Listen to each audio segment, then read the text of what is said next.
A team doesn't become dysfunctional overnight. It happens one ignored conversation at a time, one unspoken frustration, one moment where people stop believing their voice matters. Welcome back to Purpose Presence People. I'm Antrea Dowd, your host.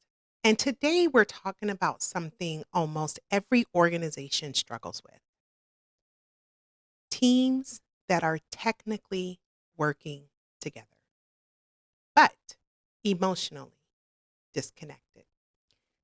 You can definitely feel it when you walk into the room.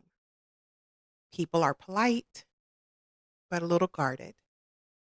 Meetings are happening, but nothing changes. Communication exists, but clarity doesn't. And somewhere along the way, the team stopped functioning like a unit and started functioning like individuals trying to survive each other. Today's episode is for leaders who are trying to rebuild fractured teams, teams struggling with communication or personality conflict, organizations that are tired of tension, silos, and disengagement, people who know the team could be better, but no one knows where to start. You see, because great teams are not built by accident, they are built intentionally. And today, we're going to talk about how to do that. I'm Antrea Dowd, a leadership expert with over 30 years of experience across healthcare, education, and organizational leadership. I've led teams on the front lines, developed leaders across systems, and spent my career helping people navigate what leadership really looks like when things get hard. This is Purpose, Presence, People. In my experience, I have learned that most leaders think teams fail because of a couple of things: personality differences, poor communication, lack of accountability, general conflict, workload stress. Now, those things definitely matter, but they're usually symptoms of something much, much, much deeper. Teams become weak when trust becomes unsafe. Mm, Let me say that again. Teams weaken when trust becomes unsafe. When people stop speaking honestly, this is what happens: mistakes increase, resentment grows, collaboration decreases, passive aggressive behavior rises, and innovation disappears. And leaders often miss it because on the surface, the team still looks functional. Everyone is showing up, everyone is smiling. When asked, everyone's saying, "I'm good." Meanwhile, in the background, morale is collapsing, frustration is spreading, emotional exhaustion is rising, and the team begins to slowly drift apart. I call this the silence problem. It's the moment teams stop telling the truth, not because they have nothing to say, but because they no longer believe saying it matters. You can always tell when a team is struggling when no one volunteers ideas. Everybody says whatever works. And you realize that somehow this meeting could have been an email because there's not much conversation. Let me tell you what strong teams do a little differently. Strong teams are not without conflict. If you believe that, that's a myth. Healthy teams absolutely have disagreements, but healthy teams know how to disagree without destroying each other. They challenge each other's ideas without becoming defensive, and they're able to repair trust quickly. And then they stay aligned when they're under stress. You see, the strongest teams are not perfect. They are resilient teams. They bounce forward differently. And resiliency inside a team comes from 5 different factors. Clarity. People need to know what success looks like. They need to know what matters most. They need to know who owns what on this project. And then definitely clear expectations. Confused teams become frustrated teams. Leaders sometimes assume, well, they should know that. No. If expectations are unclear, tensions grow in the gaps. You see, strong leaders over communicate the clarity of the project. Next one is trust. Trust is not built during motivational speeches. It's built during consistency. Teams ask themselves, can I depend on you? Will you listen? Are we safe with each other? You see, trust is not created by titles. It's created by behavior. Strong communication is not about talking more. It's about understanding better. Some teams talk constantly, but still misunderstand each other on a daily basis. Those great teams learn how to actively listen. They have emotional awareness, direct communication, respectful feedback, and most importantly, they have curiosity instead of assumptions. Next, we have accountability. Healthy accountability says, we are committed to excellence together. On the flip side of that, toxic accountability says, who can we blame? You see, there's a difference between the two because strong teams will normalize ownership without shame. And when they do that, that changes everything. Next is a shared purpose.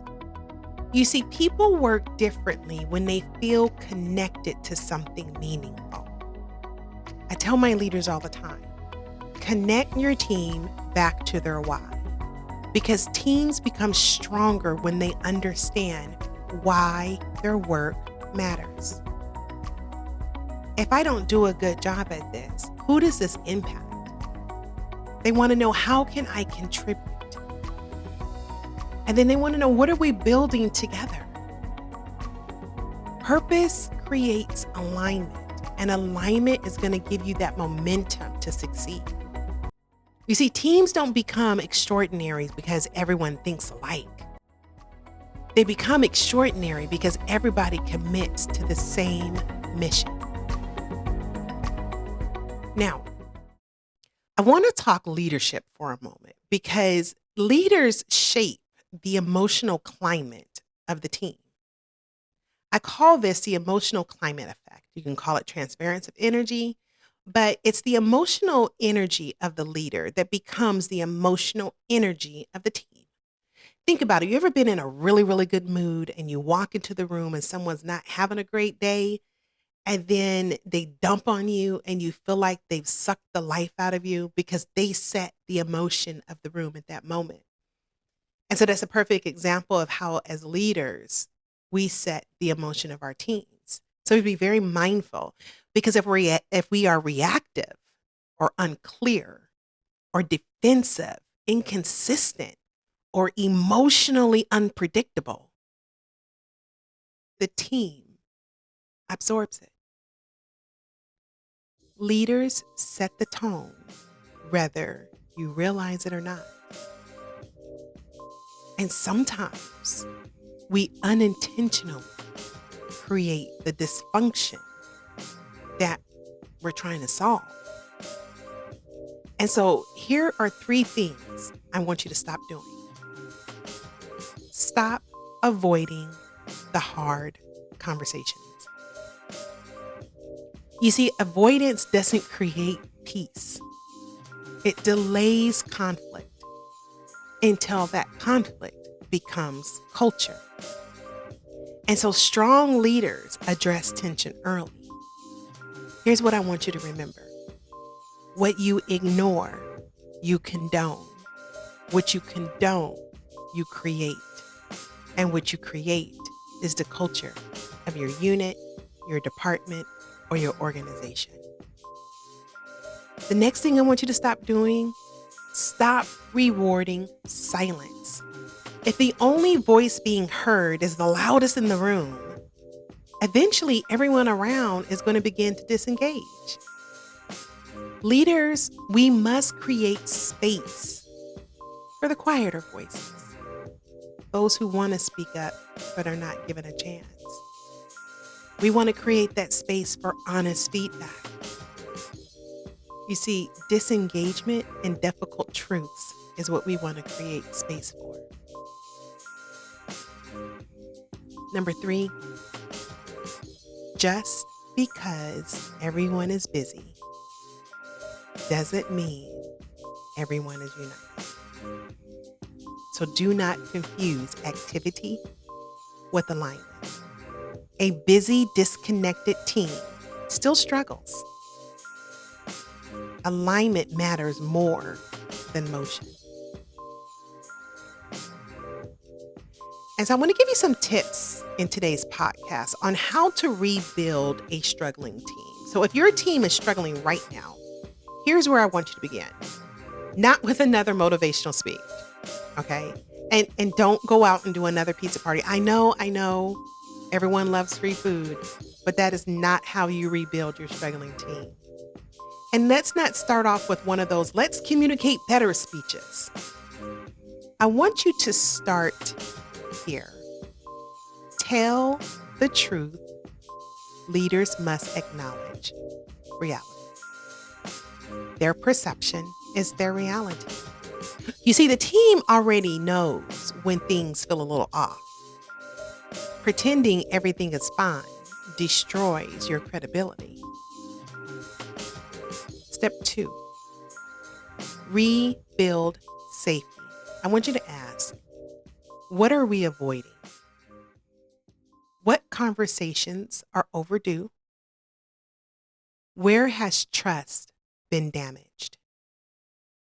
What does this team need from each other moving forward? Step 3, recreate connection.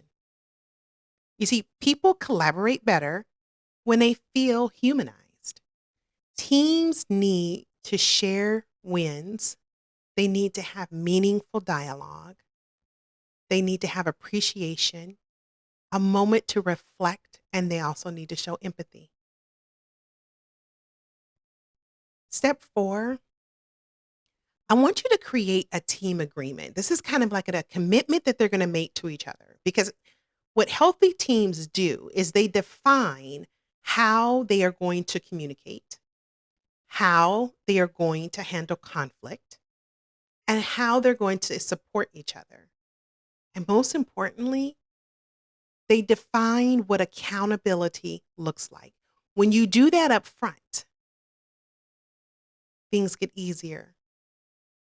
Unspoken expectations create confusion. Defined expectations create unity. Step 5, I want you to model it daily. You see, culture is not built in workshops alone. Culture is built in repeated behaviors. That means every meeting, every conversation, every response, every interaction. Leaders teach teams how to function by what they repeatedly tolerate and reinforce.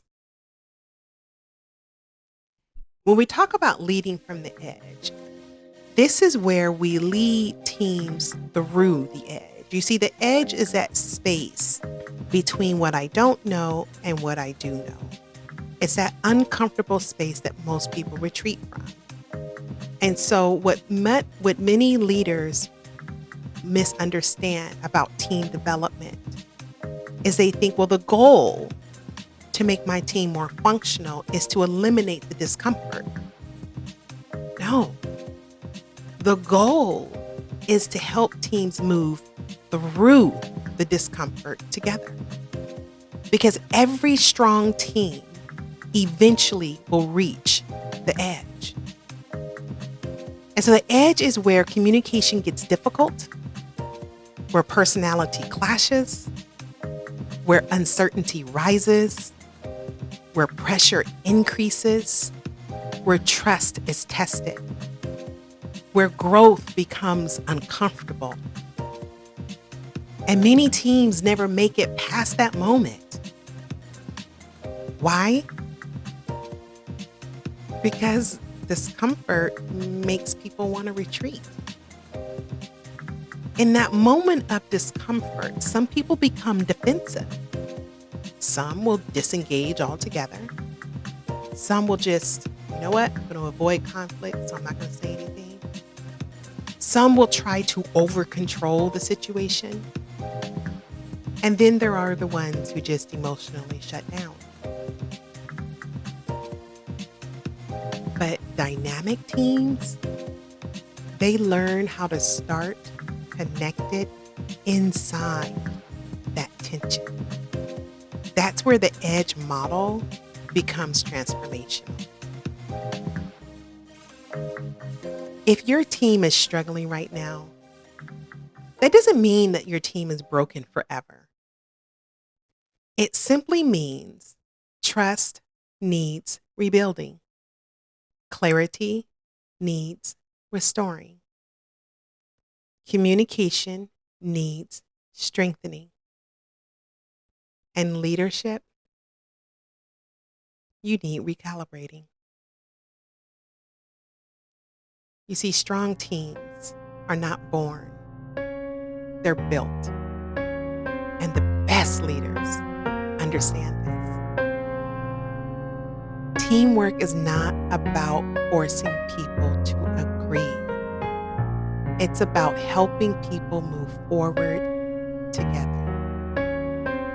Because when teams embrace the edge instead of fearing it, conflict becomes growth, discomfort becomes development, communication becomes stronger, trust becomes deeper, alignment becomes clearer, and eventually, the team that once struggled to function together becomes the team everyone else wants to become. You see, because the edge was never the threat. Avoiding it was. I'm Antrea Dowd. And remember, leadership is tested when tension enters the room and you choose to build trust anyway. Every great team eventually faces tension. The difference is whether the tension will break them or build them. Thank you for joining me for another episode of Purpose, Presence, People. Until next time, keep leading with purpose, keep showing up with presence, and never underestimate the power of people working together. If this episode resonated with you, share it with your leadership teams. Send it to someone rebuilding culture. Use it as If this episode resonated with you, share it with your leadership teams. Send it to someone rebuilding culture. Use it as a discussion starter in your next meeting. And if your organization is looking for team building workshops, leadership development, communication training, culture transformation experiences, please visit purposepresencepeople.com for more information.